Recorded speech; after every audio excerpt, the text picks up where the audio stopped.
Beaucoup. Merci vraiment à toi.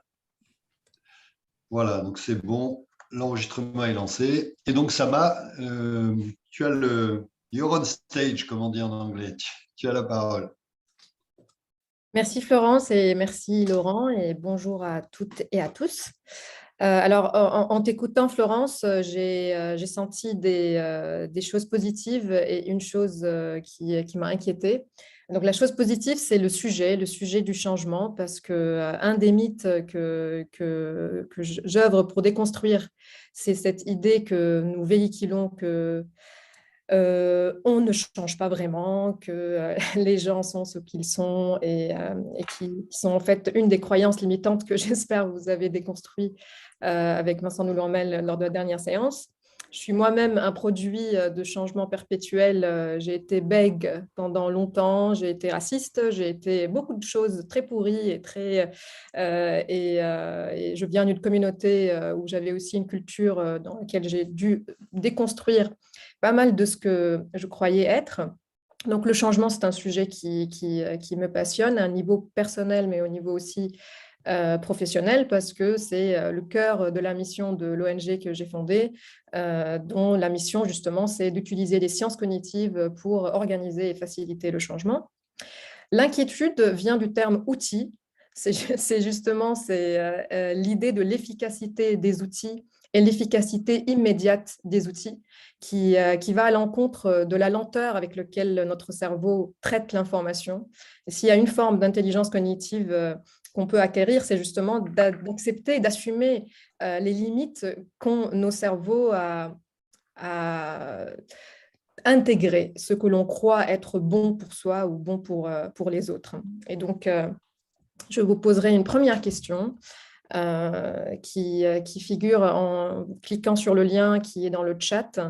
Et je vous demande si vous vous considérez plutôt pragmatique ou plutôt intuitif. Et je vais ensuite vous montrer ce que vous en dites. Dites-moi si le lien fonctionne, si vous arrivez à accéder à la question que je vous pose. Non, on ne voit pas apparaître de lien. Ah, pour moi, ça fonctionne. Il faut monter tout en haut dans le chat, Cyril. Je vais vous recopier le lien. Oui, moi aussi, ça a marché. Donc, mais bon, il faut faire une petite manip la première fois pour être accepté et participer. Alors, je vais recopier. Ok, c'est bon.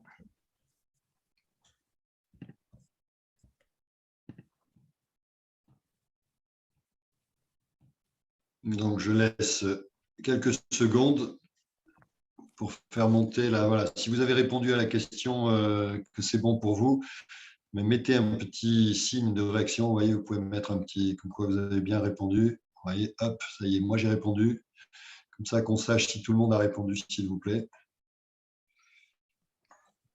Mais si vous avez un souci, signalez-le aussi. Merci.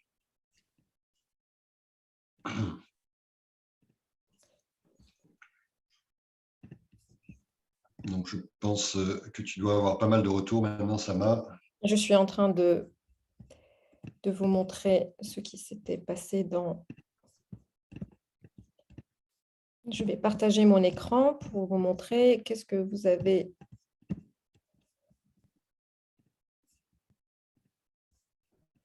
Voilà, donc, vous voyez que à peu près un peu 50% considèrent qu'ils sont plutôt intuitifs et 50% considèrent qu'ils sont plutôt analytiques.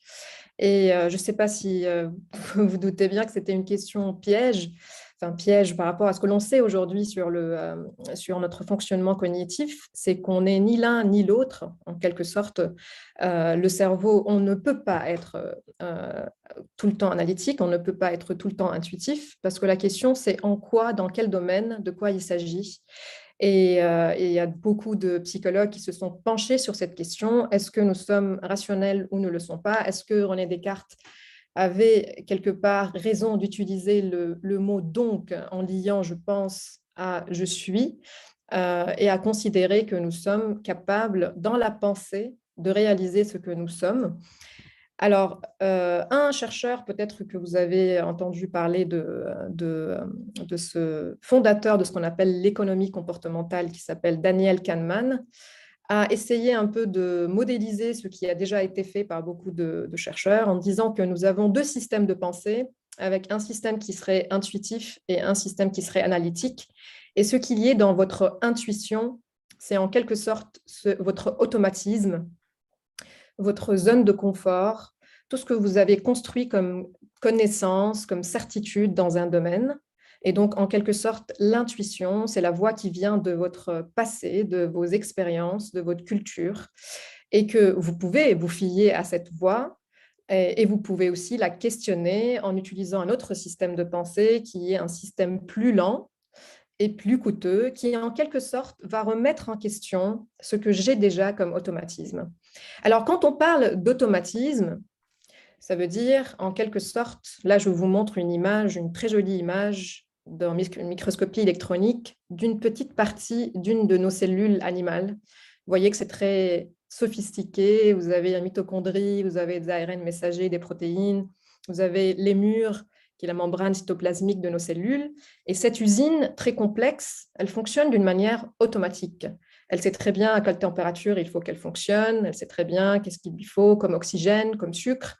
Et du coup, nous avons dans notre cerveau un système qui va dire « Ne vous inquiétez pas, moi je gère toutes ces choses-là pour vous garder dans votre zone d'homéostasie ou la zone d'équilibre. » Et ça, c'est le rôle d'une partie de notre cerveau, notre système nerveux autonome, qui nous garde en quelque sorte en vie, et on lui délègue plein de ces automatismes de sorte à ce qu'on ne se préoccupe pas de rester en vie.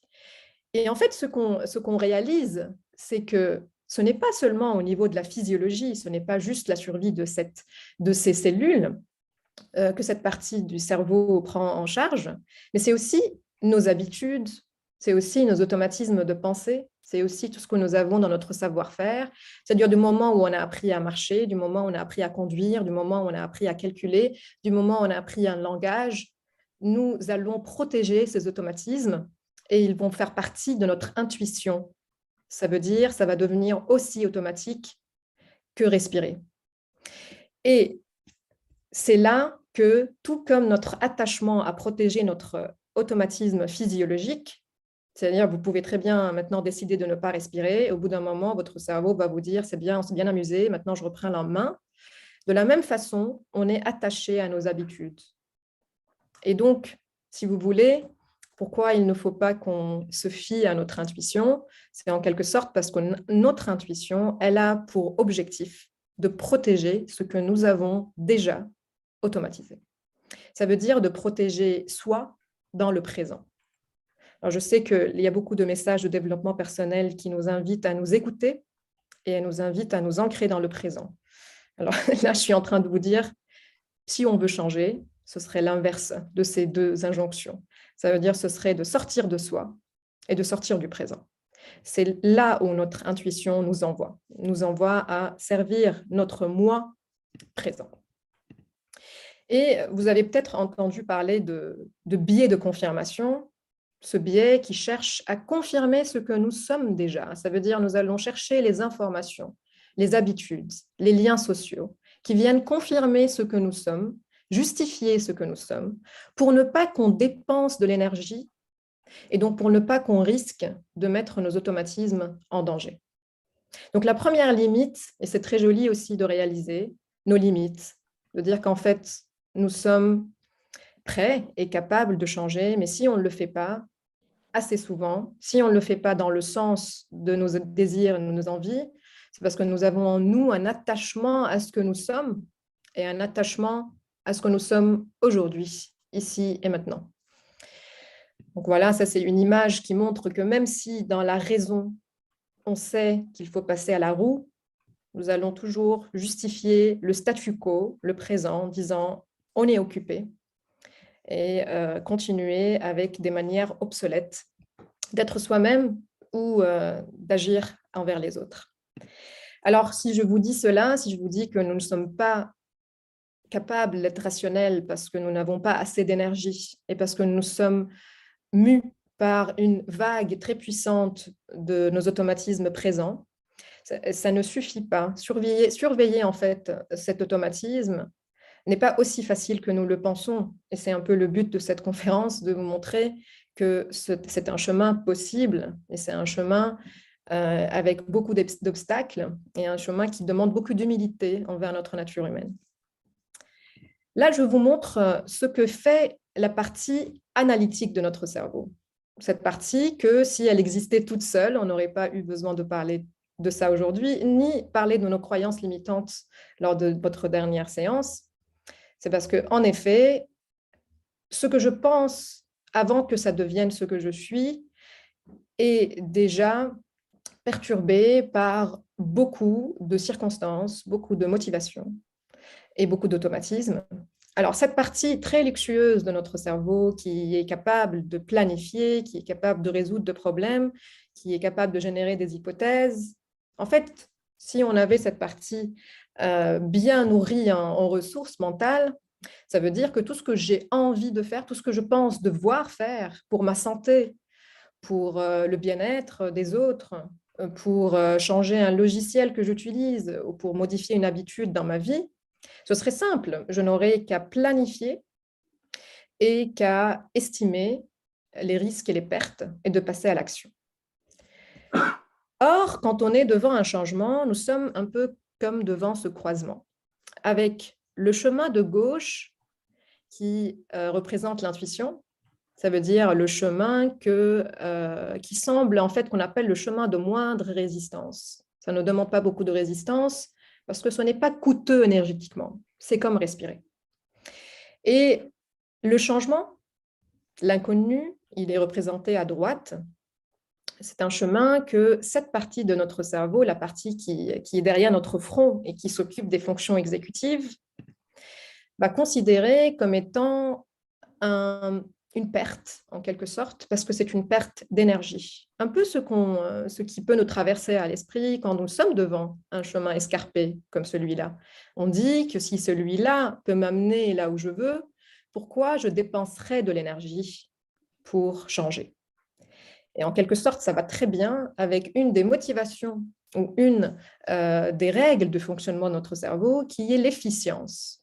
Est-ce que ça vaut le coup? Et pour que ça vaille le coup, il ne suffit pas que je sache qu'il faut faire quelque chose. Parce que je peux dire « je dois faire quelque chose ». Là, vous pouvez penser, par exemple, à une chose que vous avez envie de changer en vous, vous avez envie de changer chez les autres. Et vous dites « est-ce qu'il suffit de dire « je dois » pour que je devienne ». Et en fait, la première limite, c'est « est-ce que je peux ». C'est la première chose que votre deuxième cortex préfrontal, cette partie luxueuse, va vous demander. Elle va vous dire, est-ce que c'est dans votre zone d'influence? C'est la première condition qu'il faut qu'on puisse checker. Et là, vous êtes devant cette question de ce qu'on appelle le locus de contrôle. Où se trouve ma zone d'influence, ma zone de contrôle? Et là, vous avez des centaines d'années de philosophie qui se sont penchées sur cette question, qui est bien représentée par la prière de Marc Aurèle. Dieu, donne-moi le courage de changer ce que je peux changer, la sérénité d'accepter ce que je ne peux pas changer, et puis la sagesse de distinguer les premiers des deuxièmes.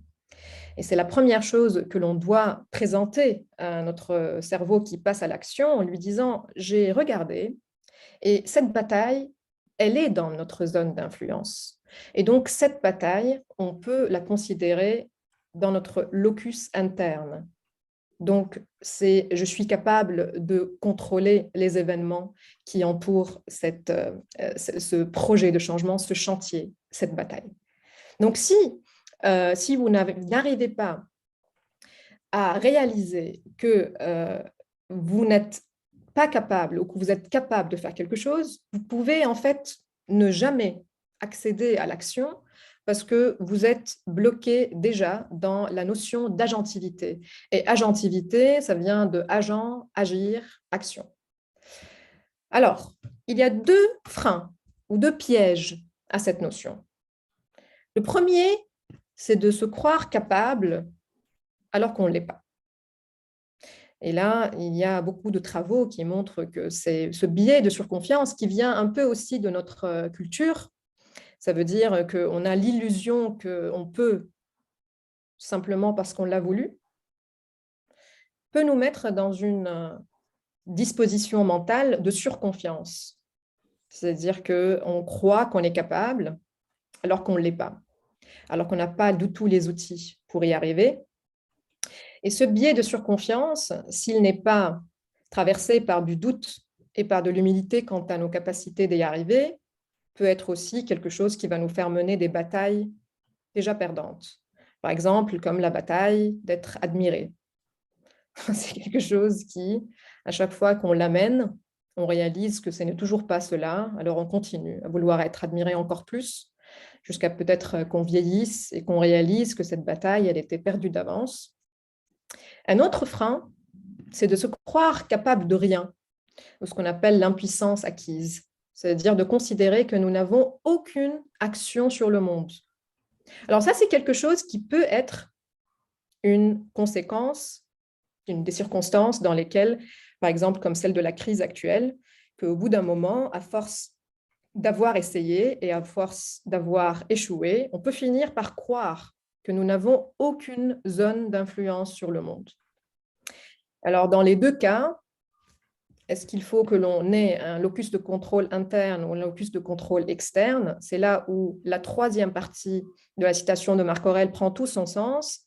Est-ce que j'ai la sagesse de distinguer ma zone d'influence, les batailles que je peux mener, des batailles qui ne sont pas dans ma zone d'influence, et donc faire la sélection de ce que je peux déjà présenter comme projet à la partie de mon cerveau qui passe à l'action. Alors, une fois que vous êtes, que vous voulez réaliser quelque chose, que vous dites ça c'est une bataille que je peux mener, et là votre cerveau, qui est obsédé par l'efficience, peut vous présenter ce qu'on appelle des heuristiques de pensée, comme par exemple l'effet de l'autruche. Ça veut dire que pour ne pas passer à l'action, parce qu'il est de nature profondément fainéante, il peut que vous faire croire d'un coup que tout va bien, que tout se passe bien, qu'on n'a pas besoin de passer à ce chantier de changement. Il peut vous faire croire, par biais d'optimisme, que vous allez trouver des solutions dans le futur. Par exemple, si on est fumeur et qu'on veut arrêter de fumer, le cerveau il peut nous faire croire que les maladies qui arrivent quand on fume n'arriveront qu'aux autres, ce qu'on appelle le biais optimiste. Ou qu'il y a un divorce sur 2 à Paris, mais ça n'arrivera qu'aux autres. Alors, je n'ai pas besoin de travailler sur ma relation. Ou que la planète s'en sortira d'elle-même, parce que la nature se nettoie. Alors, tous ces biais, ce qu'on appelle les biais optimistes, c'est justement des courts-circuits que notre cortex préfrontal, que notre capacité de raisonner d'une manière analytique vont utiliser pour ne pas justement qu'on passe à l'action. Et un très fort biais, c'est en fait de rester ancré dans les solutions du passé, ce qu'on appelle l'escalade de l'engagement. Ça veut dire, c'est parce que j'ai fait ça pendant longtemps, je m'y accroche. Alors ça peut nous arriver dans la vie de tous les jours parce qu'on s'attache à notre routine, on est addict à notre routine parce que ça fait longtemps qu'on l'a fait. Et plus on a investi de l'énergie et du temps dans quelque chose, plus cette chose prend de la valeur. Mais c'est quelque chose qui touche les décideurs au plus haut de la hiérarchie décisionnelle. C'est-à-dire ce biais a été étudié à la NASA quand il faut prendre des décisions alors qu'en fait, nous avons des faits qui vont contre la décision. Mais si cette décision elle a été soutenue pendant des mois, avec un budget élevé, avec beaucoup de ressources, on a du mal à s'en détacher, ce qu'on appelle l'escalade de l'engagement. Et l'exemple que je vous montre ici, c'est simplement quand on a acheté un billet de cinéma, le film est nul, on reste quand même, simplement parce qu'on a payé cette place. Cette escalade de l'engagement, c'est un autre frein qui peut faire que même si on peut, on ne passe pas à l'action. Ce n'est toujours pas gagné parce qu'une fois que je peux, la deuxième question, c'est est-ce que je veux? Là, je vous ai pris une citation de mon fils de 5 ans qui m'a dit « Je ne veux pas aller au cirque parce que tu n'as pas demandé mon avis. » Et je trouve que c'est très légitime que son envie de faire quelque chose soit conditionnée par l'autonomie. Est-ce qu'il l'a voulu? Alors qu'en fait, il aime bien le cirque. Et c'est notre nature qui est attachée à cette... Alors, soit au besoin de contrôle, soit à l'illusion du contrôle. Ça marche aussi bien les deux. Ça veut dire, est-ce que j'ai choisi? Est-ce que c'est moi, autonomie, par autonomie, est-ce que c'est moi qui est en train de conduire, en quelque sorte? Dans le marketing, on le sait très bien, si vous voulez que quelqu'un passe à l'action, on lui donne des choix à faire. Pas beaucoup de choix, certains. Si vous voulez vous abonner à quelque chose, on vous donne trois choix, avec au centre l'option qu'on a envie que vous choisissiez. Parce qu'on sait que passer à l'action nécessite que nous nous sentions agents, que nous nous sentions acteurs et actrices. Une fois que la motivation, elle est là, il faut réaliser que notre cerveau est social. Ça veut dire qu'une grande motivation qui peut nous pousser à faire quelque chose, c'est qu'est-ce que ce changement signifie pour les autres qui comptent pour moi? Est-ce que je vais être aimé? Est-ce que je vais continuer à appartenir? Ou est-ce que si je n'appartiens plus à un groupe, je vais pouvoir appartenir à un autre? C'est une condition qui signifie que le cerveau considère l'appartenance sociale et le lien social d'une manière aussi fondamentale que l'intégrité physique.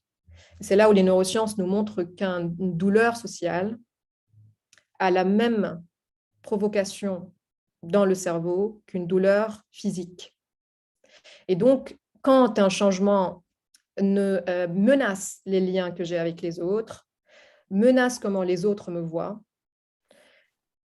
cela me pose un grand problème, soit de retrait, soit de motivation pour le changement. Par exemple, si je reviens à l'exemple de la cigarette, on sait très bien que les campagnes de sensibilisation à la cigarette n'ont jamais fonctionné. Même chez les adolescents, ça a fait que les adolescents se sont mis à fumer quand on leur a parlé des dangers de la cigarette.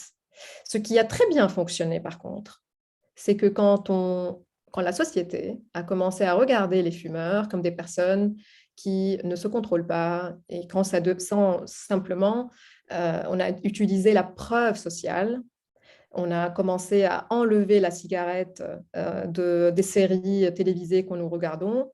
C'est quand la société a porté un regard différent sur ce comportement que c'est devenu beaucoup plus motivant de passer à l'acte et de changer une addiction en soi. Ça, on le voit très bien dans les grandes villes telles que New York, par exemple, où quand on fume une cigarette dans la rue, on est regardé avec un jugement social. Et ce jugement social, il est aussi douloureux que si on nous blesse. Et ça crée une motivation qui peut nous pousser au changement. Alors, ce n'est toujours pas gagné, parce que même si vous pouvez et même si vous voulez, le troisième frein au changement, c'est est-ce que je sais? Est-ce que j'ai les compétences?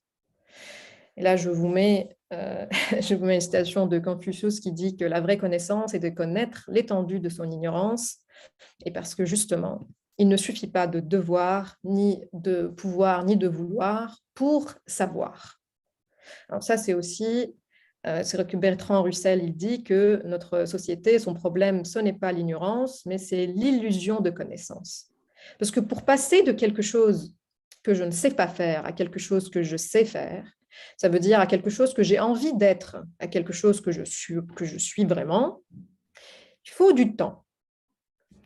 Alors, je vais vous montrer que c'est possible d'abord. Je vous montre ici un neurone qui est en train de vivre une expérience répétée. Et au bout d'un moment, vous voyez que ce neurone est en train de devenir comme une autoroute, comme s'il se passait quelque chose dans le cerveau. Alors, il n'y a pas plus de neurones. Par contre, le neurone est devenu en lui-même plus sophistiqué. Là, vous voyez qu'il y a plus ce qu'on appelle d'épines dendritiques. Et en fait, voilà, ça va avec le mot de ces rencontres. C'est la synapse. Là, vous êtes en train de voir des synapses qui se sont créées. Ça veut dire des connexions qui se sont créées. Rien que parce que là, vous voyez un neurone d'un rongeur, il a simplement exploré un même lieu plusieurs fois. Donc, il y a quelque chose qui a changé anatomiquement dans le cerveau. Et puis, ces études ont été, par exemple, aussi regardés chez des chauffeurs de taxi à Londres. Au début et à la fin de leur formation, on voit que les zones de la mémoire spatiale sont plus grandes. On le regarde chez les musiciens, par exemple, la représentation des doigts d'un violoniste ou d'une violoniste au bout de 3 mois de pratique n'est plus la même dans le cerveau. Donc, il se passe quelque chose quand on répète quelque chose, quand on répète une action, ou même quand on répète une pensée, il y a quelque chose qui change dans le cerveau. Il y a quelque chose qui est anatomiquement différent, c'est-à-dire vous n'avez plus le même cerveau. Si vous commencez aujourd'hui à penser d'une autre façon, parce que changer d'avis aussi, c'est très élégant et c'est très beau, c'est aussi beau que de changer de comportement. Et puis aussi, si vous commencez à faire une activité sportive ou une activité qui change quelque chose à votre quotidien, ben, dans 3 mois, vous n'avez plus le même cerveau. Alors, j'ai une deuxième question à vous poser. Je reviens, donc, je vous invite du coup à aller sur le même lien, si vous le voyez toujours, et répondre à la question suivante. Combien de temps nous faut-il pour changer un comportement ?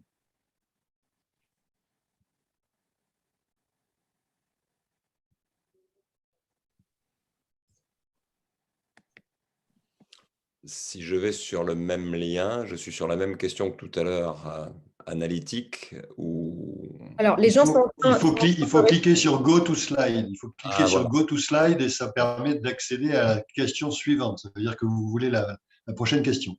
Merci. Alors, je donne quelques secondes. OK.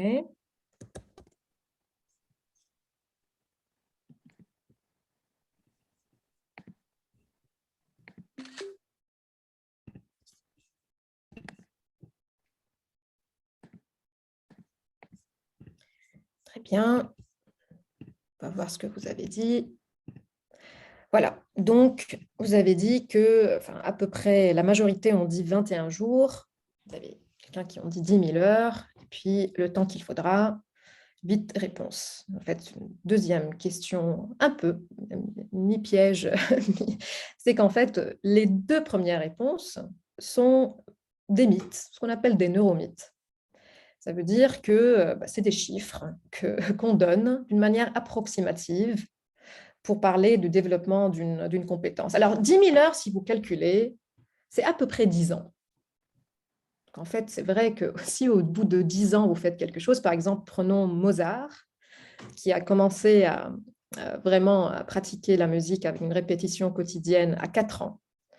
Et les musicologues disent qu'avant 14 ans, Mozart n'a pas fait quelque chose d'intéressant. Ça veut dire qu'il avait des compétences techniques, mais on reconnaît le style et on reconnaît la brillance de Mozart à partir de 14 ans. C'est-à-dire si on dit, bah oui, ça fait 10 ans que cet enfant répète, donc il s'est passé quelque chose d'intéressant. Alors le chiffre de 21 jours, c'est complètement un neuromythe parce que tout simplement, cette expérience n'a jamais été faite. Si on n'a jamais pris des gens, on leur a dit, il est J1, puis je reviens dans 21 jours, voir ce qui s'est passé dans votre cerveau. Parce que vous voyez bien qu'avant la répétition, nous avons la zone d'influence, après nous avons la motivation, l'amour que nous avons pour cette chose-là. Et donc ça, c'est très difficile à quantifier chez les gens, très difficile à dire toutes ces personnes ont la même zone d'influence, ont la même appétence, et puis maintenant je vais regarder en 3 semaines ce qui se passe. Alors ce qui se passe en 3 semaines, ce n'est pas rien, il se passe quelque chose, parce que si vous êtes en train de répéter, au bout d'un moment, il va se passer quelque chose. Mais c'est parce qu'on est obsédé par la quantification qu'on retrouve ces chiffres-là. Donc en fait, ça prendra le temps qu'il faudra, parce que ce temps, il est habité par plein de conditions. Qu'est-ce qu'il y a dans ce temps ? Combien êtes-vous motivé ? Combien êtes-vous capable de vous libérer le cerveau pour vraiment apprendre ? Parce que si vous êtes en train de mener plusieurs batailles en même temps, ce n'est pas possible pour vous d'accéder au changement avec la même efficacité, la même facilité que si vous êtes en monotâche dans la solitude de cet acte, en train de donner toute la disponibilité mentale pour le réaliser. Alors, ce n'est pas faux qu'à force de répéter quelque chose, et qu'à force de vivre des expériences, on arrive à ce qu'on appelle des combinaisons explosives ou une explosion combinatoire. Alors, c'est quoi l'explosion combinatoire? Je ne sais pas si je le traduis bien de l'anglais, mais en tout cas, ce principe, c'est quand on analyse les compétences de personnes que nous considérons comme étant des génies. Nous en prenons par exemple Garry Kasparov. Garry Kasparov, qui est donc un champion mondial d'échecs. Je ne sais pas s'il y en a d'entre vous qui aiment cela. Et si vous aimez cela, vous avez suivi avec passion quand Garry Kasparov a joué devant Deep Blue, qui est donc une intelligence artificielle, qui est capable de faire des combinaisons, des millions de combinaisons, alors que Garry Kasparov est capable de faire 3 par seconde. Et c'est Garry Kasparov qui a gagné la première fois. Et puis, il a perdu la deuxième fois. Et en fait, il a gagné la première fois. Alors, bien sûr, ceux qui croient au talent inné vont dire que parce que c'est divin. Mais en fait, ce qui se passe, c'est que Garry Kasparov a tellement vécu des situations qu'il n'a même pas besoin de faire des combinaisons. Que justement, c'est le domaine dans lequel il peut écouter son intuition, qui va éliminer avec beaucoup plus de rapidité que le processeur de cet ordinateur toutes les combinaisons possibles et qui sont perdantes. C'est le seul cas où on peut se fier à notre intuition quand on a fait ce qu'a fait Garry Kasparov, ce qu'a fait Roger Federer à force de s'entraîner, jusqu'à ce qu'on est profondément expert dans un sujet. Alors, ce qu'il faut garder à l'esprit, c'est pour ça aussi que je trouve très essentialiste de dire « je suis quelqu'un d'intuitif », c'est parce qu'en fait, je le suis dans quel domaine? Est-ce que je le suis dans le domaine dans lequel je suis expert ou pas? Donc, on ne peut pas être par essence intuitif. Par contre, on peut se fier à son intuition dans les domaines dans lesquels on a tellement répété, on a tellement pratiqué, qu'on est dans ce que font par exemple les pompiers qui, à force de s'être entraînés, prendront les bonnes décisions. Parce que ce n'est pas parce qu'ils sont intuitifs, c'est parce que leur intuition dans ce domaine est profondément riche et complexe. Par contre, ce n'est toujours pas gagné. Ce n'est pas juste en répétant qu'on va y arriver. Parce qu'en fait, ce qui est intéressant, si on regarde dans les dernières 30 années, les records mondiaux de l'humanité ont été dépassés. Ça veut dire qu'on court plus vite, qu'on nage plus vite, qu'on saute plus haut. En fait, ce qu'on fait est meilleur de ce qu'on faisait il y a 50 ans. Et la question, est-ce qu'on est devenu plus intelligent? Il y en a des gens qui disent qu'on est devenu plus intelligent. En fait, non, le cerveau est toujours le même. Ça fait des centaines de milliers d'années qu'il n'a pas changé. Sauf qu'il y a quelque chose qui a changé dans la façon avec laquelle on change nos comportements. Et en fait, bien sûr, vous allez dire, oui, maintenant, les athlètes, ils sont bien payés. En fait, non. Si on regarde précisément, on va voir qu'il y a quelque chose qui a changé dans la façon avec laquelle on répète. Ça veut dire la façon avec laquelle on s'entraîne, la façon avec laquelle on apprend, et donc la façon avec laquelle on change. Et si on regarde de plus près, on va voir qu'il y a 2 éléments que maintenant sont intégrés dans le processus d'entraînement, dans le processus de changement, et qu'on va retrouver dans les jeux vidéo, ces 2 éléments. Et c'est quoi ces 2 éléments? Le premier, c'est que vous allez réaliser que l'entraînement, c'est un terme sur lequel on revient souvent, place les personnes dans un état de flow. Ça veut dire quoi cet état de flow? C'est-à-dire l'état dans lequel on est en grâce, l'état dans lequel on est bien, cet état de bonheur. Alors, ce n'est pas du tout la zone de confort, justement, parce qu'on est en train de changer. C'est une zone dans laquelle il y a de la sueur et de l'amour, comme le dit Brel. C'est-à-dire, on est fatigué, mais on est bien. Et cette zone de flow, elle est magique. Par contre, elle est très délicate, parce que la condition pour qu'on soit dedans, c'est que la difficulté de la tâche corresponde à notre niveau de compétence. C'est-à-dire qu'un entraîneur, il va savoir très bien ne pas présenter, ou un dirigeant qui présente une nouvelle mesure de changement. Ou soi-même, quand on veut changer de diète, il faut qu'on soit sûr que ce qu'on est en train de proposer à soi ou aux autres correspond au niveau actuel de compétence. Parce que si c'est trop difficile, on va sortir, et si c'est trop facile, on va sortir aussi. Donc, il faut qu'il y ait une zone de défi, comme une sorte de mur, mais je sens que je suis capable de le pousser. C'est dans ma zone de compétence. Donc, ça, c'est une condition du flow.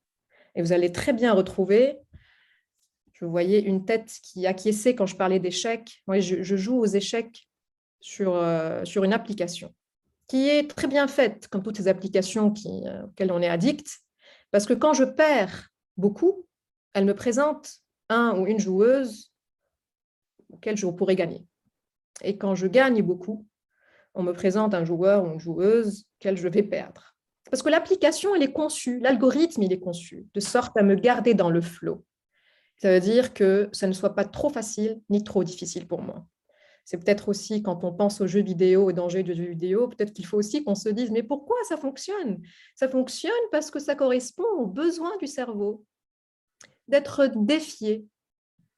Et donc, si vous voulez faire du sport, il ne faut jamais se dire, je vais faire 3 heures par semaine si vous n'en faites pas du tout. Il y en a même qui disent qu'il faut faire 1 minute par jour. Et cette 1 minute par jour va passer à 2, à 3, au plus votre niveau de compétence va augmenter. La deuxième condition, qui existe aussi dans un jeu vidéo et qui existe aussi dans la manière avec les coachs aujourd'hui abordent le changement des compétences chez leurs athlètes, c'est qu'ils leur donnent quelque chose de magique et d'immédiat qu'on appelle le feedback. Ça veut dire que si vous regardez, alors ça a été regardé dans la manière avec laquelle Tiger Woods s'entraîne. Vous allez voir qu'il y a son entraîneur qui est derrière sa tête en train de lui donner un feedback immédiat pour qu'il puisse rectifier le tir au fur et à mesure. Et ce feedback n'est pas une reconnaissance qui vient féliciter le geste, mais qui vient juste donner un retour sur l'investissement. Alors, si on est tout seul et on veut changer, on peut s'inventer ce feedback. Ça veut dire aujourd'hui, qu'est-ce que je serais capable de faire? Et puis le soir, regarder comment je peux rectifier le tir. Et c'est en cela que c'est intéressant que le cerveau, il a besoin de ce retour sur information. Il a besoin que les étapes soient célébrées, mais que aussi les erreurs soient analysées. Et là, on passe à quelque chose qui est pas simplement de la répétition d'un geste pour qu'on puisse changer, mais ce qu'on appelle la pratique délibérée. Dans la pratique délibérée, il y a quelque chose qui dépasse l'ambition de réussir. Il y a quelque chose qui est en train d'analyser le processus même du changement. Ça veut dire, qu'est-ce que j'ai mal fait? Qu'est-ce que j'aurais pu faire? Et ça, c'est ce qui différencie les gens qui arrivent à faire des choses formidables des gens qui font des choses bien. C'est-à-dire, pour arriver à faire cette chose formidable, il faut passer à une disposition mentale de pratique délibérée, dans laquelle il ne suffit pas que je refasse quelque chose que je sais faire, mais c'est que je me dise comment je peux améliorer, comment je peux être influencé par les stratégies des autres, comment je peux utiliser d'autres stratégies. Et donc, ce dialogue dans lequel on passe par l'erreur est très important à avoir, parce que l'erreur, du coup, elle vient pas simplement être quelque chose que l'on considère comme ce n'est pas grave, j'ai fait une erreur, mais non, elle est célébrée parce qu'elle fait partie du processus du changement. Ça veut dire qu'à chaque fois qu'on fait une rechute, c'est intéressant pour le changement parce que ça nous donnera l'occasion, l'opportunité de se questionner comment le processus peut être amélioré. J'écoutais une conférence de Charles Pépin, je pense qu'il fait partie peut-être des experts de l'APM, et qui disait même que l'échec ne peut nous mettre en joie. Et j'ai trouvé ça très joliment dit, parce qu'en fait, c'est quand on échoue qu'on le cerveau se met dans une disposition intéressée, où il dit « comment je peux faire autrement ?» Et c'est cette curiosité, c'est cet appétit de faire mieux. C'est en cela que l'échec nous donne du coup une opportunité pour pousser nos limites, pour savoir que l'on peut dépasser cela. Et c'est en ça que c'est une célébration. Alors là, ça veut dire que je dois, je peux, je veux, je sais. Est-ce que je fais? C'est là où j'ai choisi pour vous une citation de Victor Hugo qui dit il vient une heure où protester ne suffit plus. Après toute cette philosophie, il faut l'action. Et c'est là que c'est toujours pas gagné parce que votre cerveau, même si vous lui présentez les bonnes motivations, les bons moyens, les bons dispositifs d'apprentissage, il a du mal à passer à l'action si dans l'action, il y a un bénéfice futur. C'est parce qu'en fait, nous avons une préférence pour le présent. Je vous l'ai dit au tout début, notre intuition nous renvoie, nous ancre dans le présent. Ça veut dire que, alors là, c'est une conversation que j'ai souvent avec moi-même, ça veut dire mon moi futur, il en veut toujours à mon moi présent, en quelque sorte, parce que je procrastine beaucoup de choses à mon moi futur, et quand mon moi futur subit ce que j'ai procrastiné, il dit, mais est-ce que tu n'aurais pas pu m'aider?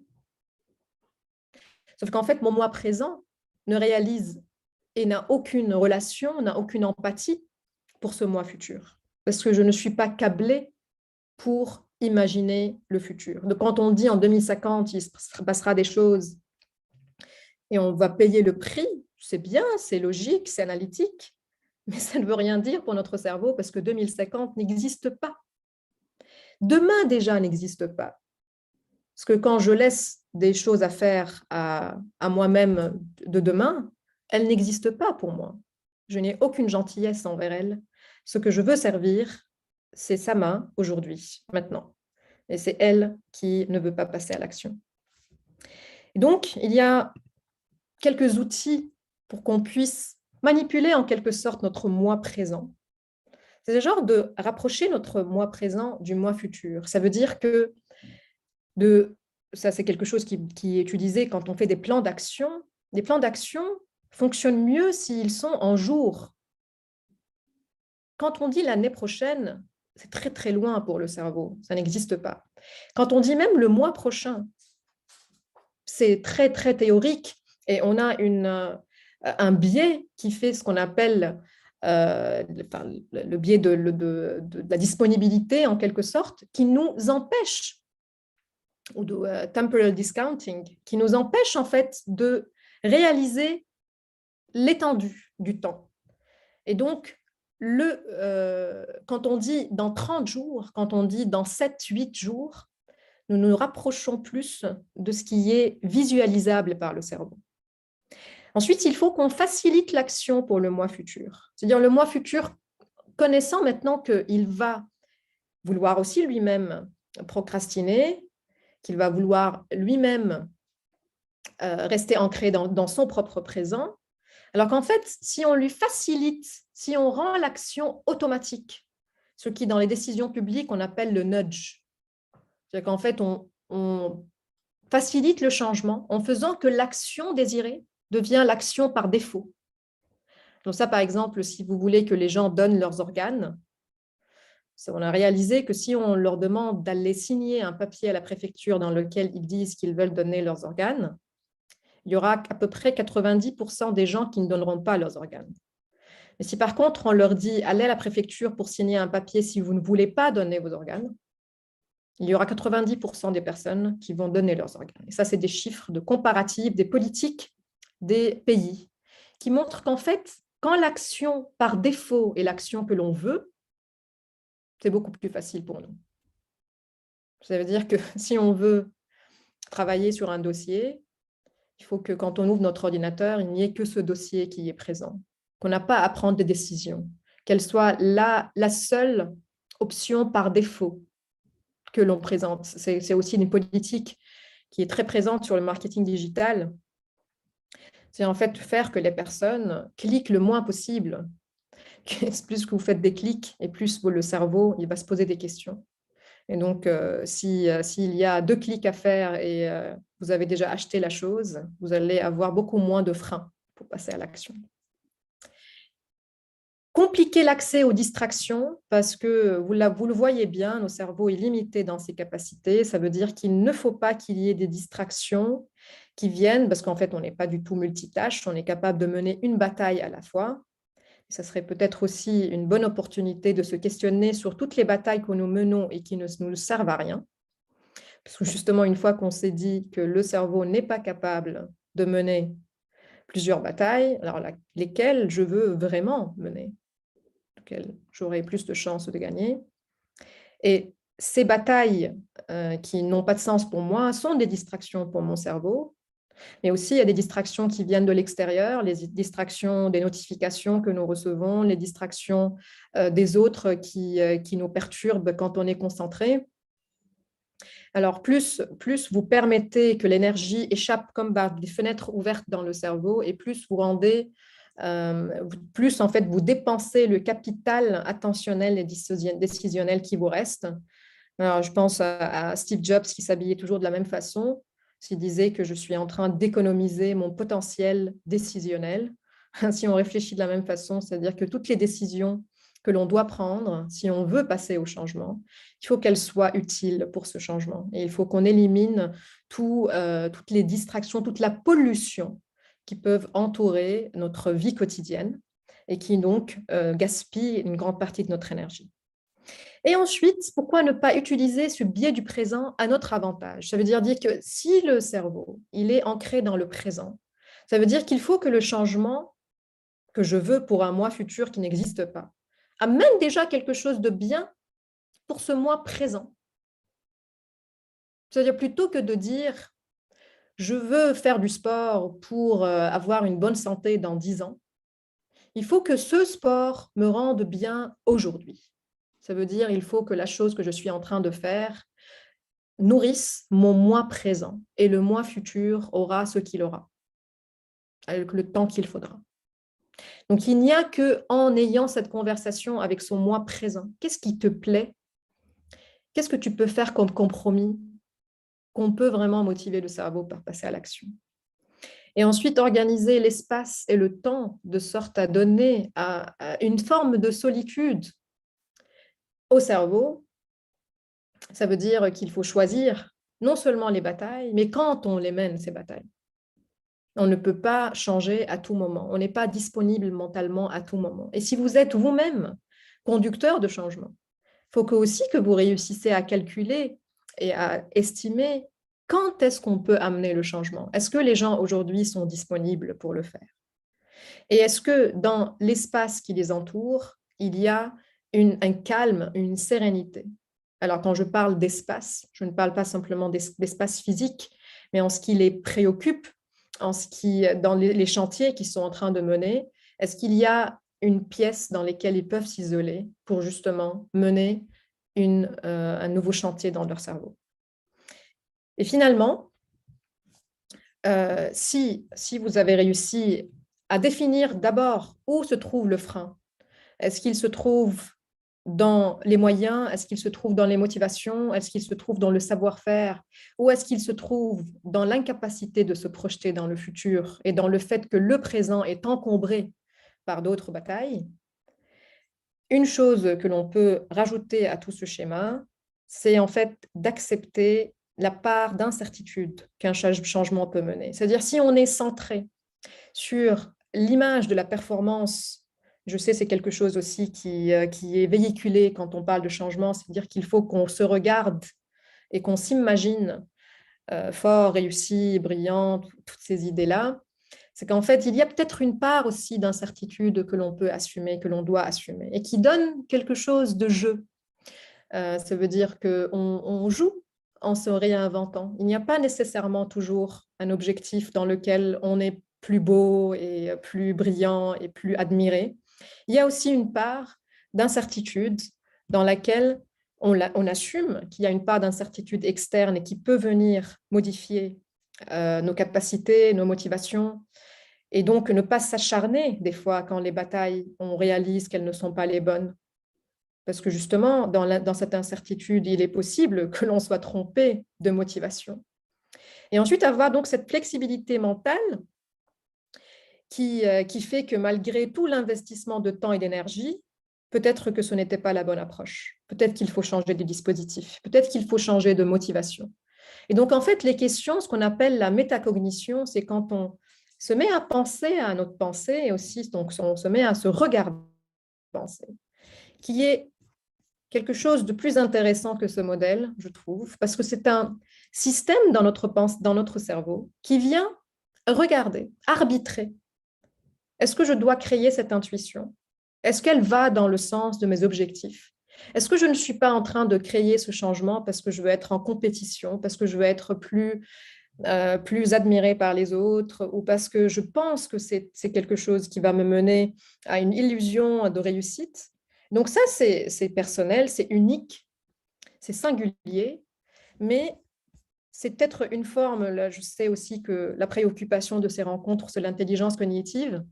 Et donc, je suis moi-même bouleversée par une nouvelle définition qui est portée par un chercheur français qui s'appelle Olivier Houdet, dans laquelle il reprend il reprend une pensée d'Emmanuel Kant, dans laquelle il dit que l'intelligence humaine, c'est le nombre d'incertitudes qu'on est capable d'assumer. Et je trouve cela très joli parce que c'est quand on change avec beaucoup de certitude sur les produits de ce changement, est-ce qu'on n'est pas en train de nous bloquer, de nous freiner, d'enlever une part d'incertitude qui nous permet de rester flexible et de dire que peut-être la société a changé dans ce sens pendant un moment et que c'était bénéfique, mais ce n'est plus le cas. Et peut-être que j'ai changé dans ce sens et ça m'a été bénéfique, mais ce n'est plus le cas, que je dois changer d'approche. Donc, et je finis sur ce que Sénèque, qui est un vieil ami avec qui m'apprend énormément des choses depuis toujours et qui dit donc ce qui nous empêche de changer, ce ne sont pas seulement nos doutes et nos croyances limitées, mais bien plus souvent aussi nos certitudes. Et peut-être que c'est cet acharnement au modèle obsolète de fonctionner, que ce soit nous, que ce soit notre société, il faut qu'on le réalise comme un manque d'intelligence humaine, donc un manque de flexibilité, un manque de capacité de se regarder, penser. Donc voilà, je termine sur ce message et je suis ouverte à toutes vos questions. Merci, merci, merci beaucoup, Sama, pour ce brillant exposé. Donc, ce que je vous propose les uns et les autres, c'est si vous voulez poser une question, vous mettez une petite main levée. Et puis, je donnerai la parole à ceux ou quelqu'un prend la parole de lui-même. Mais bon, s'il y en a beaucoup qui veulent dire quelque chose, j'aime autant que vous mettiez une petite main levée pour être sûr de n'oublier personne. Donc, vous avez la main, le premier qui la lève, pour poser des questions à sa main. Comment on fait pour lever la main?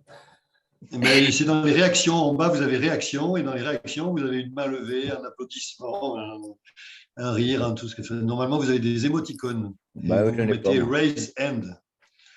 Et donc, ça affiche la main. Mais bon, celui qui a pris la parole peut la prendre comme ça naturellement.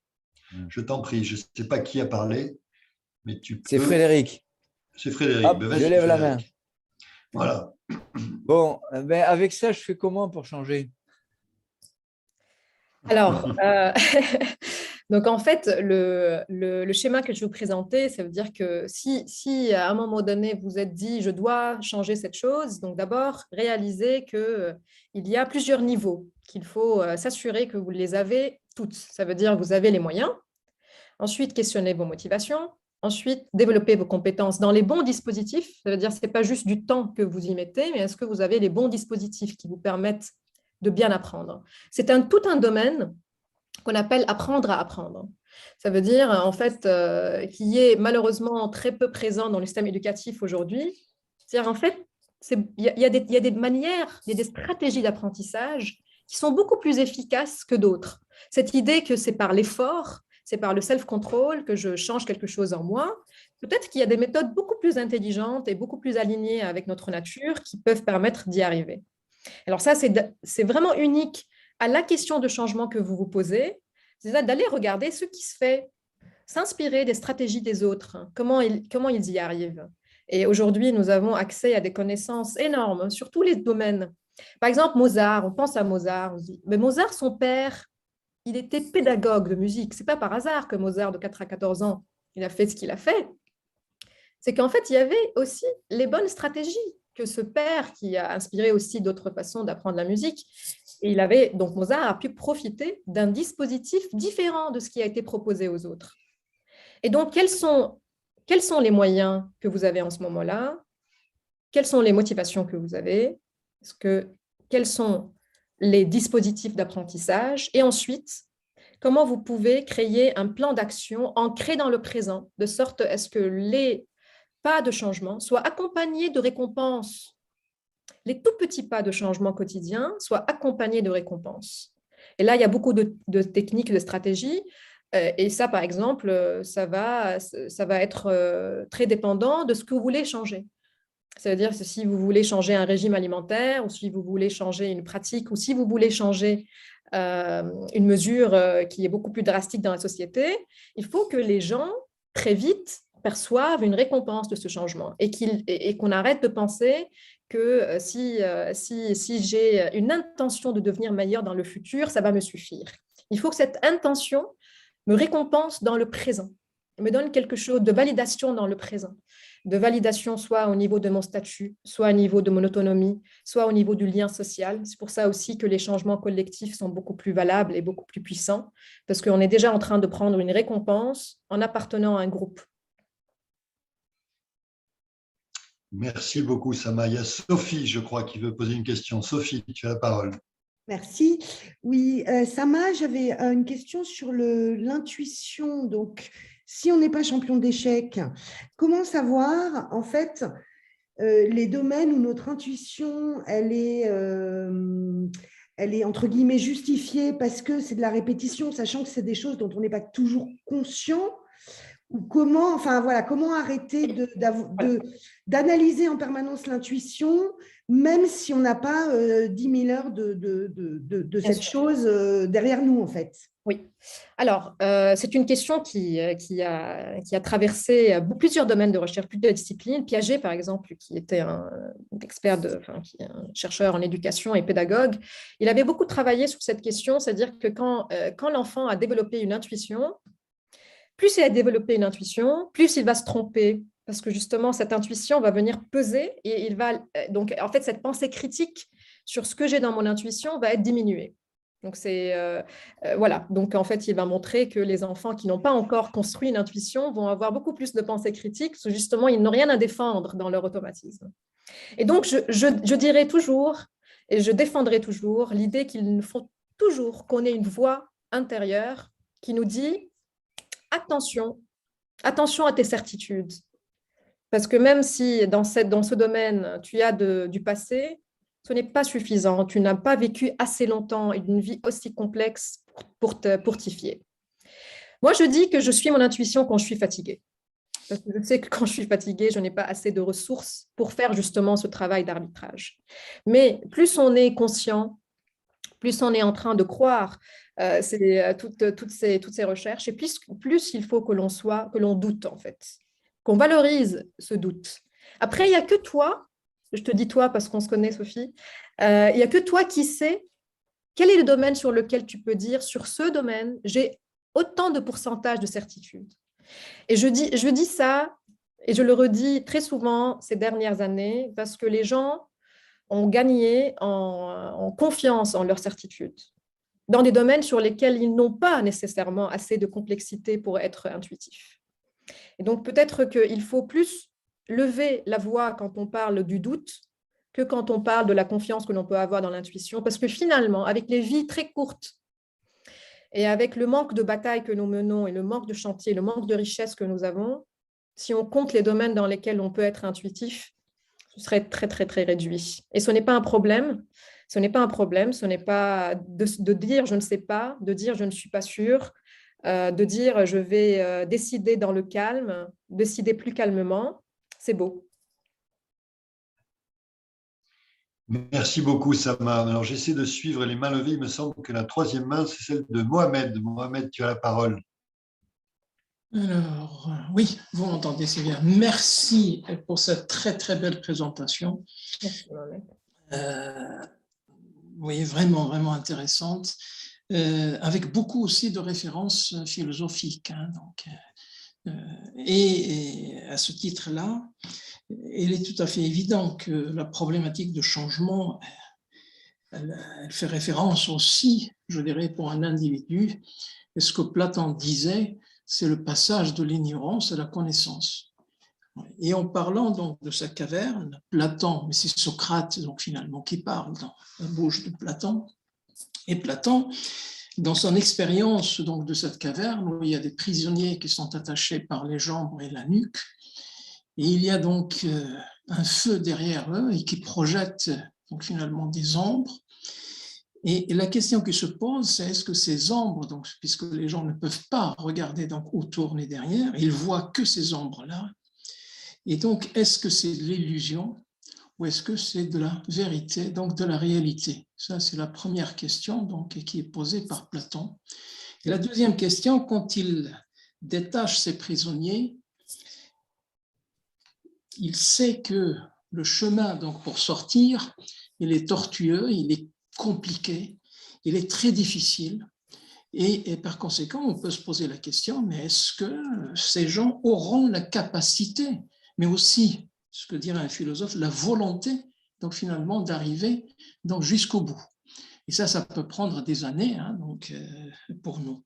Et puis, troisième point, une fois donc le prisonnier est dehors, il y a le soleil qu'il n'a jamais vu, et donc il est ébloui donc finalement par la clarté, par la lumière, et peut-être finalement est-ce qu'il voyait peut-être mieux les images qu'il avait à travers l'illusion qui était dans la caverne que ce qu'il voit donc finalement à l'extérieur.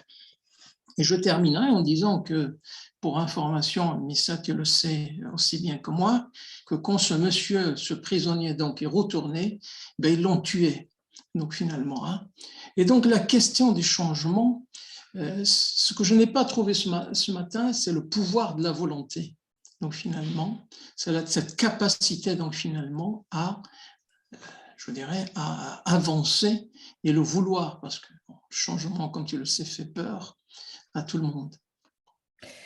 Alors, d'abord, ce qui est aussi, d'abord merci pour une très belle synthèse de ce qui a été dit. Dans ce qui est intéressant dans la pensée de Platon, c'est qu'en fait, avant la connaissance, il faut la connaissance de l'ignorance. Ça veut dire que savoir qu'on ne sait pas. S'il y a une attitude très saine quand on est dans la caverne et on voit les ombres, c'est de dire c'est une partie du réel. Ce n'est pas le réel. C'est une possibilité du réel.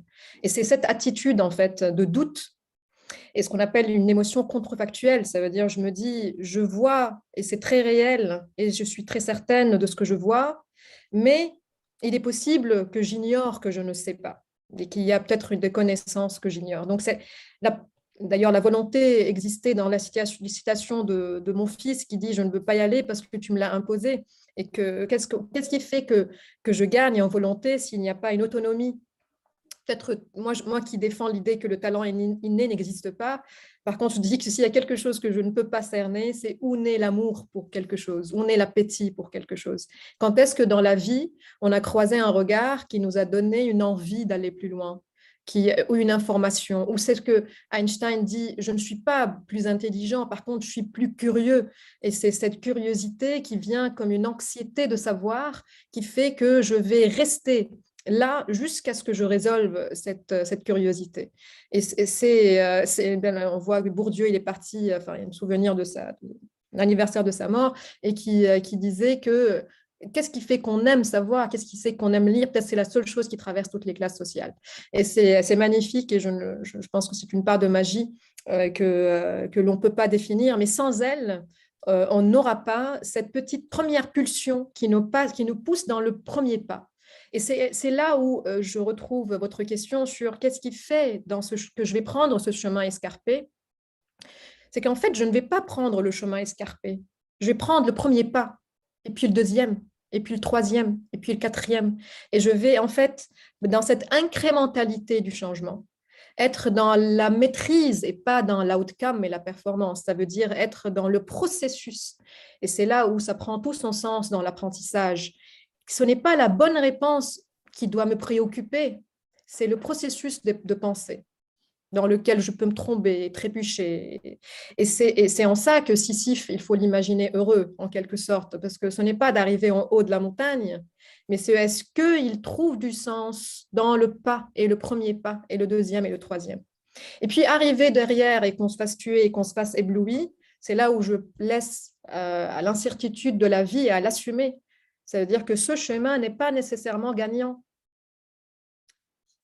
Par contre, je la prends, cette incertitude. Je l'accepte.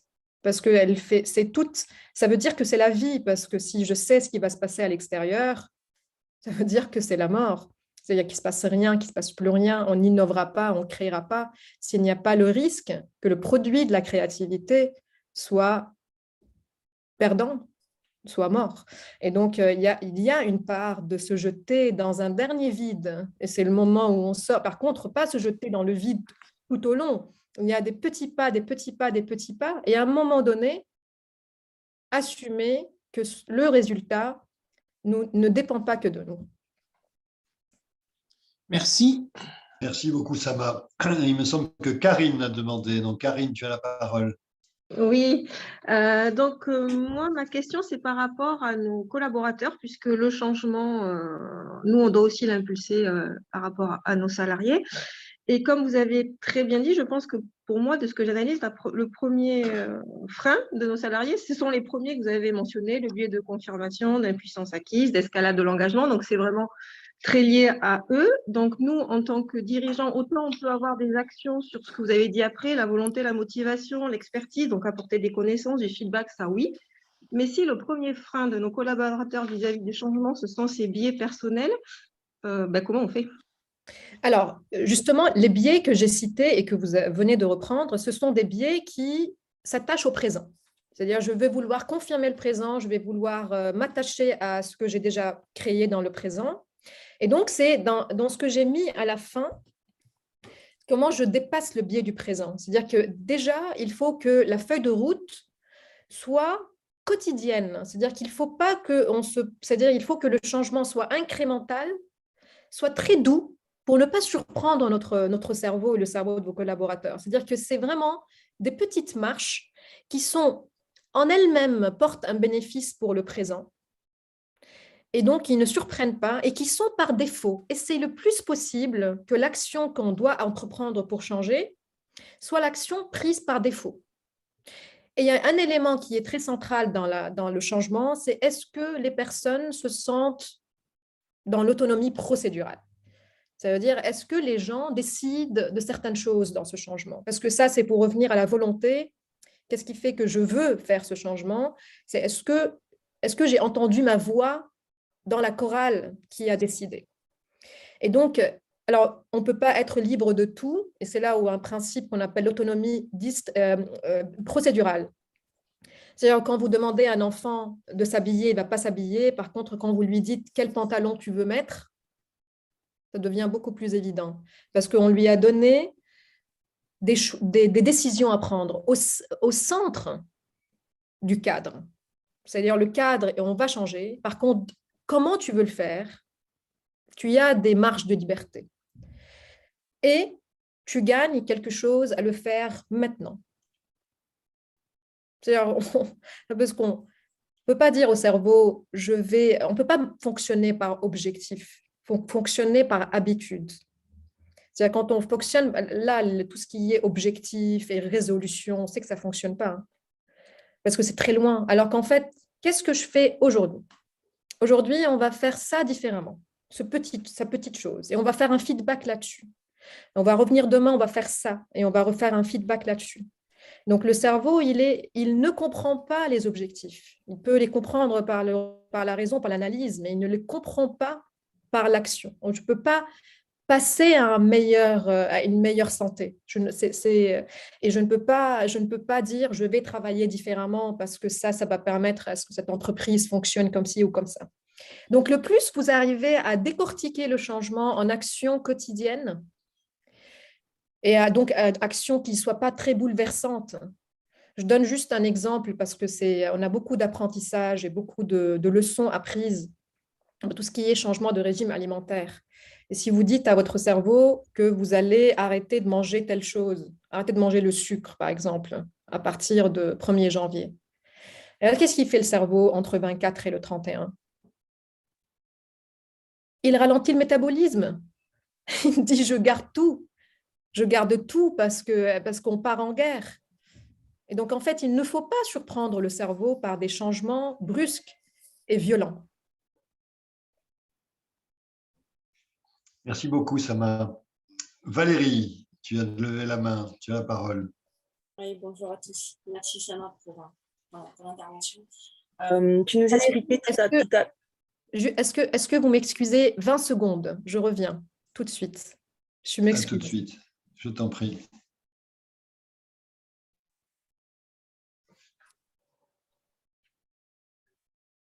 Bon, Laurent, tu animes, là, il faut que tu meubles, que tu fasses une chanson, je ne sais pas. Oui, alors une chanson, ça, c'est pas une bonne idée du tout. J'aurais bien aimé une petite danse.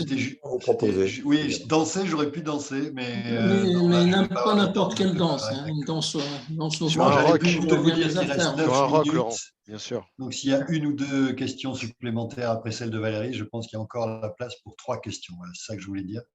Donc, on prendra celle de Valérie et il est possible qu'il y en ait une ou deux. S'il n'y a personne, moi je veux bien poser une deuxième question. Voilà, Sama, tu es back. Valérie, nous t'écoutons. Ok. Oui, donc Sama, tu nous expliquais là, que notre cerveau avait besoin de défis pour apprendre et que voilà, les algorithmes étaient bien conçus à ce niveau-là, ce que je crois tout à fait. Moi, personnellement, je passerai mon temps à apprendre et c'est presque un problème pour moi. C'est-à-dire qu'à un moment donné, comment on fait aussi pour expliquer à son cerveau qu'il faut un peu exploiter ce qu'on a appris? Je ne sais pas si la question parle à d'autres. Ah oui.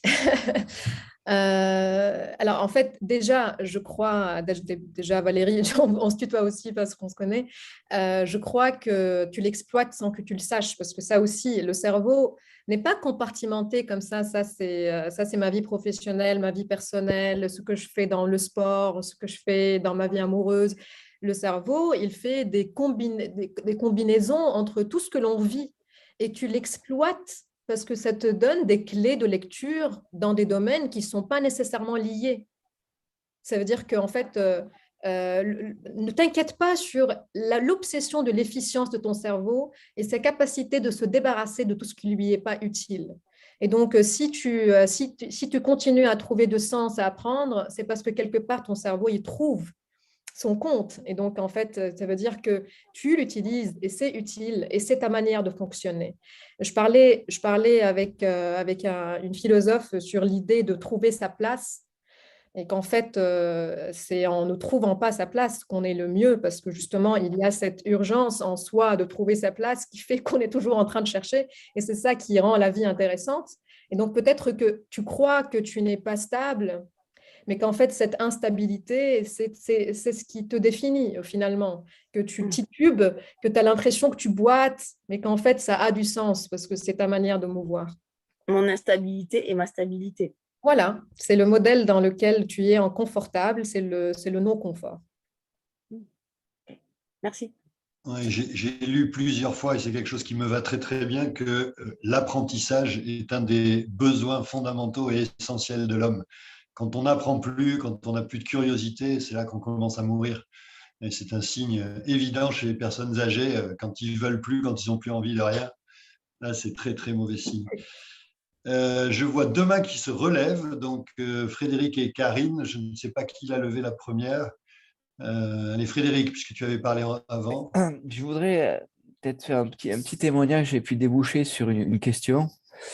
J'ai commencé à apprendre le piano il y a quelques semaines, quelques mois, et j'ai été assez impressionné par ma prof de piano qui, à un moment donné, voyait que je n'arrivais pas à faire quelque chose et qui me a demandé de faire des exercices que je trouvais complètement éloignés de manière totalement automatique et par magie. Mais 2 jours après, j'arrive à faire quelque chose qui n'avait absolument, a priori, rien à voir avec ce qu'elle m'a fait faire. Et ça rejoint peut-être la question des stratégies dont tu parlais tout à l'heure.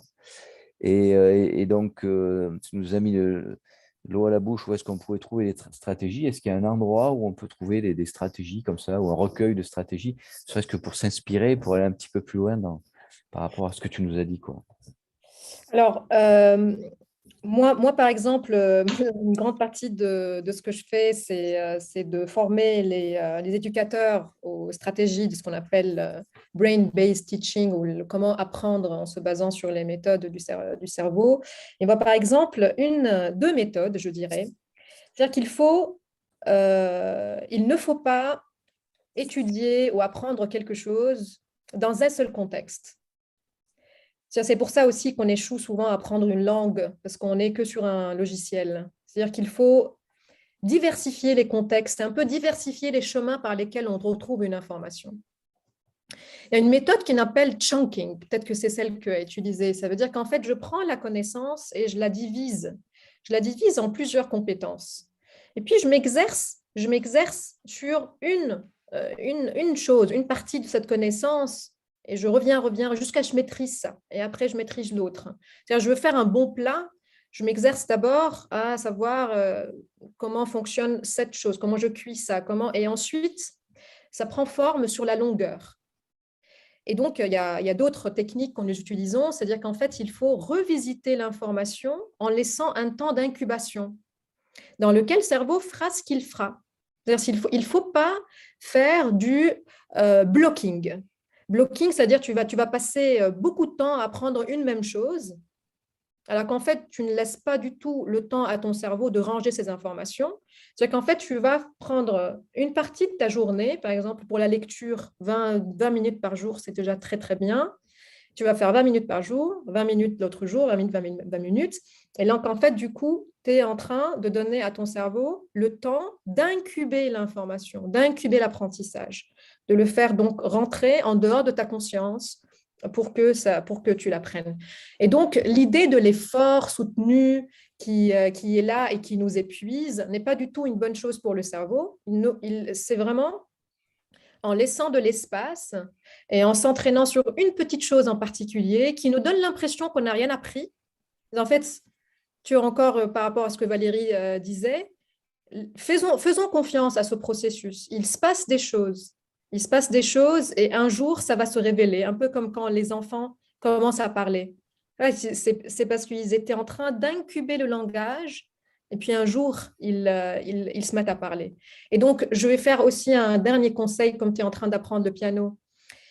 C'est que tu ne penses pas est-ce que tu vas devenir un super pianiste ou est-ce que tu vas réaliser des choses et tout ça. C'est qu'en fait, que tu laisses la vie se faire parce qu'il y aura beaucoup, beaucoup de freins qui nous viennent de la comparaison que l'on se fait avec les autres, qui ont commencé avant nous, et qu'en fait, ça, je pense que ça a été peut-être le sujet de ce que vous avez exploré la fois dernière, la force des croyances limitantes, de ce qu'on croit capable d'être ou de faire, et ces idées qu'on est fait ou pas pour un domaine, on est fait pour être musicien ou pas.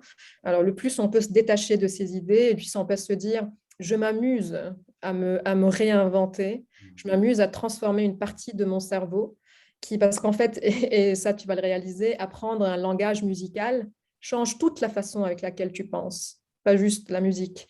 C'est-à-dire, te permet d'avoir une flexibilité mentale dans l'appréhension de tout dans la manière avec laquelle tu vas cuisiner, la manière avec laquelle tu vas jouer avec les enfants, la manière avec laquelle tu vas décider en tant qu'être humain.